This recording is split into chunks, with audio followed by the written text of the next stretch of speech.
What's going on, y'all? Chuck Nunface here. On the table is the Medford knife and tool on Belay. This is a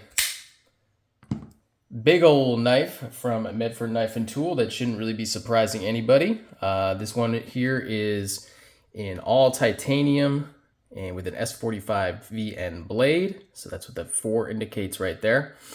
And it's in their river wash finish. It's the new stone wash finish. And so it looks really nice. It's almost got like a semi-gloss feel to it, and it looks really good. So yeah, well, let's take a couple, let's take a look at it here, do some size comparisons, look at the dimensions. This knife has a 1, 2, 3, 4, about a 4¼ inch blade, so it is not small at all. Like I say, it is S45 VN, full TI. No internal milling on the scales whatsoever, so it is a hefty boy as well. Let's look at some size comparisons real quick. There it is with the Ontario Rat number 1. Spyderco Para 2. Let's see. Spyderco Para 3.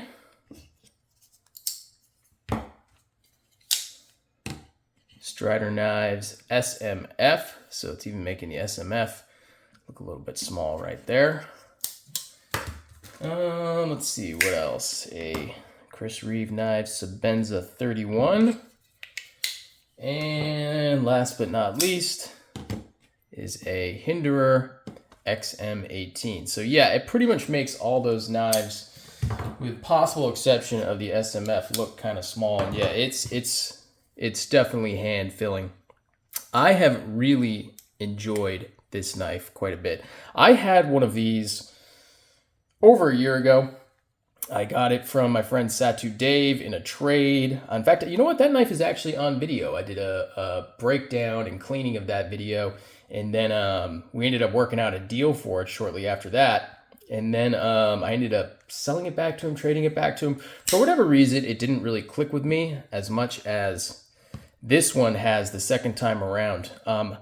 When I first got this, I carried it basically constantly. And so if you follow me on Instagram at Chuck_Nunface, you would have seen that I carried it quite often. But even on days where I might have posted something else, a lot of times that was just for variety's sake, because I really liked carrying the on Belay quite a bit.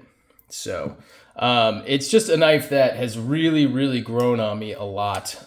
Initially, it does have this flipper, this little cam right here, but it is not much of a flipper to speak of. So, you know, when you look at the Hinderer XM18, that's a much more positive flipper. Let me see if I've got another flipper handy. Oh, well, here, actually right here. Koenig Arius, you know, it's got a much more pronounced flipper. I mean, really, the Birikov, all of these knives, they have more pronounced flippers. And so they're definitely easier to flip than, say, this one is. This one, the flipping action when I first got it, it wasn't all that great. In fact, it's very typical of Medfords. They do run on phosphor bronze washers, and they do absolutely require a break-in period. But once they do break in, they do break in very nicely. Now this is just a simple matter of physics. There isn't a ton of leverage right there. And so it's never going to be an awesome flipping knife. You know, a lot of times you will need a little bit of wrist to kind of get it out in a very positive way. But it doesn't need wrist anymore since I've broken it in some, really quite a bit. But it does finger flick really great. So, I mean, it's got a very positive middle finger flick if you want to Spidey flick it out. So you just, boom, just like that. It's a little harder to do on camera because my wrist is at kind of a weird angle. But yeah, really easy to do. So the action is nice and just glassy smooth. These Medfords, they break in so nicely. Now I did take it apart, and you know they have a type of lube that they really like to use. It's a really heavy duty grease that's supposed to just last for pretty much the life of the knife. They love using that. I like using my own stuff. You know, hold on, I've got it right here. I like using this stuff right here, McMurdy's EDC oil. So I broke it down, cleaned all the other the factory oil out or the factory grease out, and put my own stuff in there, and it's just been fantastic, ever since that. It would have done that naturally, but it will speed up the breaking in process if you go ahead and just kind of clean it and do all that stuff. You don't have to, but it's just one of those things where I prefer to do it. And kind of speaking to that too, there is still some misunderstanding around Medford's policy around disassembly of a knife. It used to be way back when, pretty much when Greg was a one-man shop, it was like, you do not disassemble your knife. If you need anything, you send it in to us and we'll take care of it. That's changed. He's relaxed his position on that a lot. Basically, you can take it apart, you can maintain the knife, you can do all of that stuff. It's just if you modify the knife, if you start grinding on the lock face or, milling out lightning pockets or anodizing or doing stuff like that, that's when, if you do end up with a problem with a knife, then you may have an issue with warranty.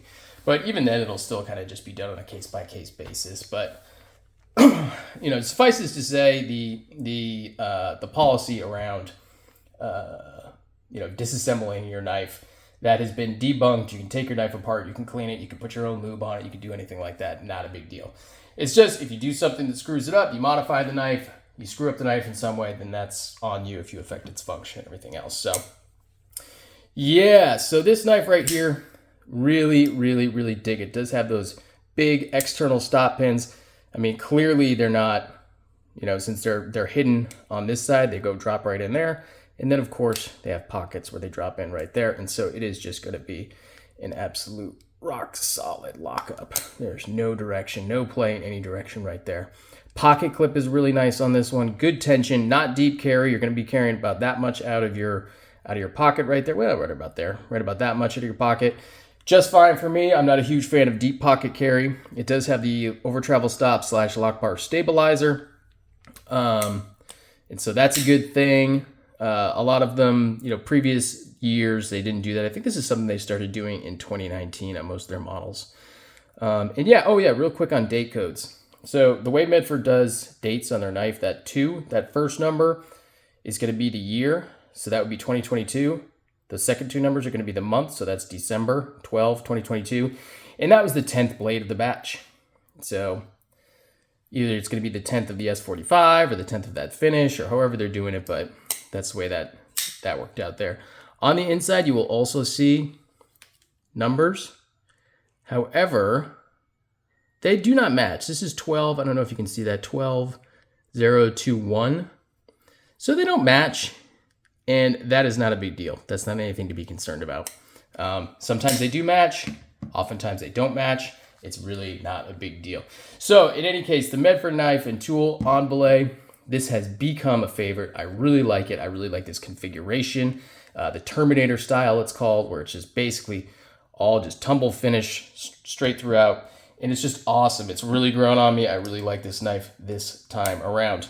If you haven't done so already, I certainly would appreciate if you click that little subscribe button right there in the corner. That does help me out a lot. Go ahead and follow me on Instagram at Chuck_Nunface. Leave a comment. Let me know what you think about this knife, Medford knives in general, or just anything that happens to be on your mind. And that's going to do it for me. Peace.